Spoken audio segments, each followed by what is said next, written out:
So actually we started Directi in 1998. Well, I would say Directi started as a brand in 97. That's when I registered the domain name. One of the first products that I developed myself, I actually wrote the code myself for that particular product, was a job site matching engine. And it's interesting, it's one of the first lessons that I learned, which is probably a handy lesson that you can capture in this particular video. So I wrote this software, and it was software that was meant to be used by placement agencies, candidates and companies, etc., for sort of finding, matching candidates to sort of job offerings, etc. It meant to work entirely on the internet. It was meant to work, by using sort of artificial intelligence heuristics at the back end to do this matching, etc. The interesting thing is obviously the value of the software would truly be realized if the number of people that were using it were hundreds of thousands of people. And I didn't stop to think that at that point in time the total internet penetration across the country was about 25,000, 30,000 users. We were browsing with 2,400 baud modems. If you remember those times, we'd get disconnected every 5 minutes, and so it wasn't really the most conducive time to start a niche internet product whose value would be only derived based on what we heard internally as a network effect. And so I actually tried to sell this for a year and a half, and I must have gone hundreds of companies, hundreds of placement agencies, and failed very, very elegantly. But learned some of my best lessons at that point in time. Sometimes people keep talking about the first mover advantage, but sometimes there's also a first mover disadvantage because of the fact that you're starting out too early. But I learned a lot of lessons. I learned how to negotiate with people, talk to people, etc. So it was an interesting time at that point in time.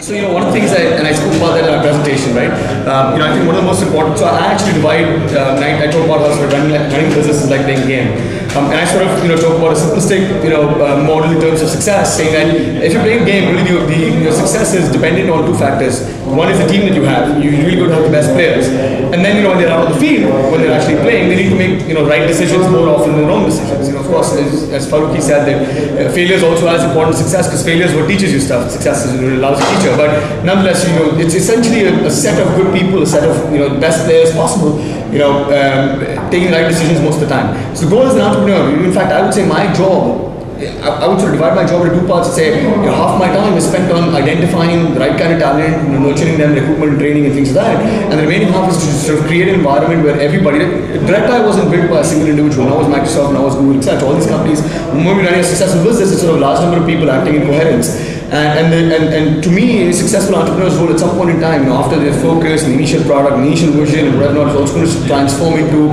the role of creating an environment where ideas can be nurtured, where people can come up with creative ideas that can be implemented in the best possible manner. So I would say typically the goal is to make sure that you continue to raise your bar in terms of recruitment, hiring the best possible talent, and then provide them an environment where you're sort of stepping out of the way and letting people create success.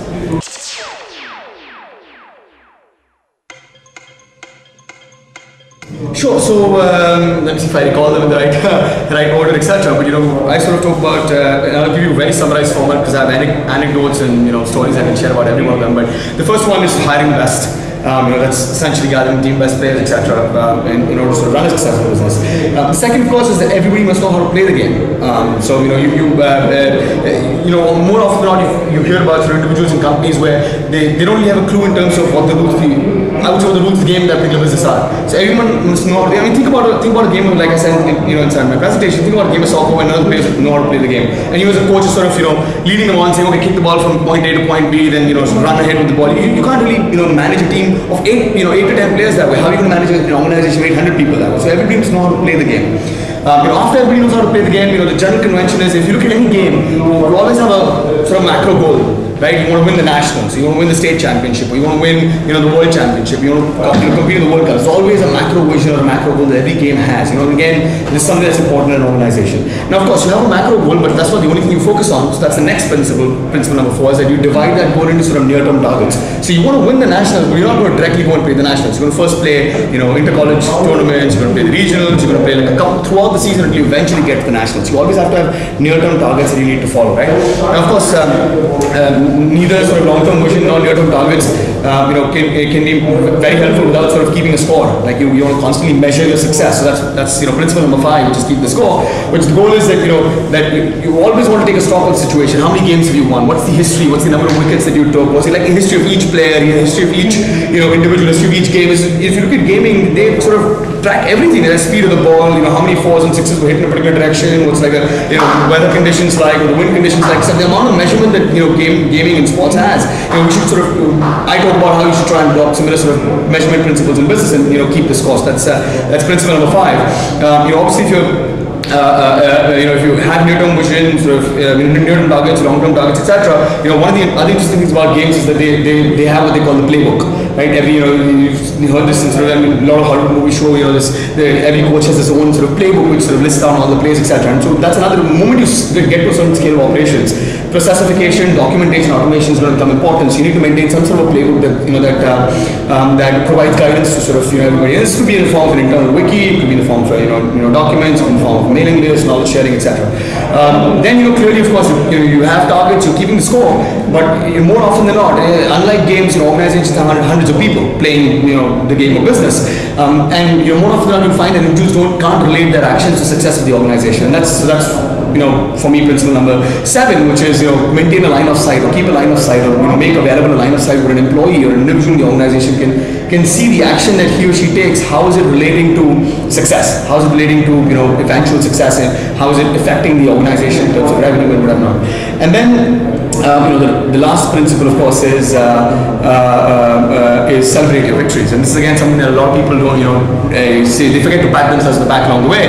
And we think it's really important that every time you achieve a milestone that you achieve, it's important to celebrate your victories.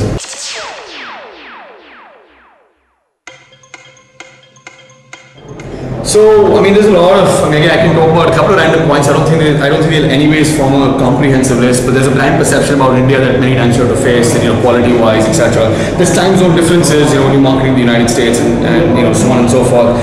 In some cases, while we talk about metro cities language, not being that much of an issue, but there are times when there's articulation issues in terms of being able to convince people and so on and so forth. Largest markets of the internet space are abroad, North America, Europe, etc. So clearly that's it's a challenge in terms of geography is always always plays an important factor, etc. Availability of talent in India is there's a lot of talented people, but because we have such a high population, I always talk about finding the best players is always like finding a needle in a haystack.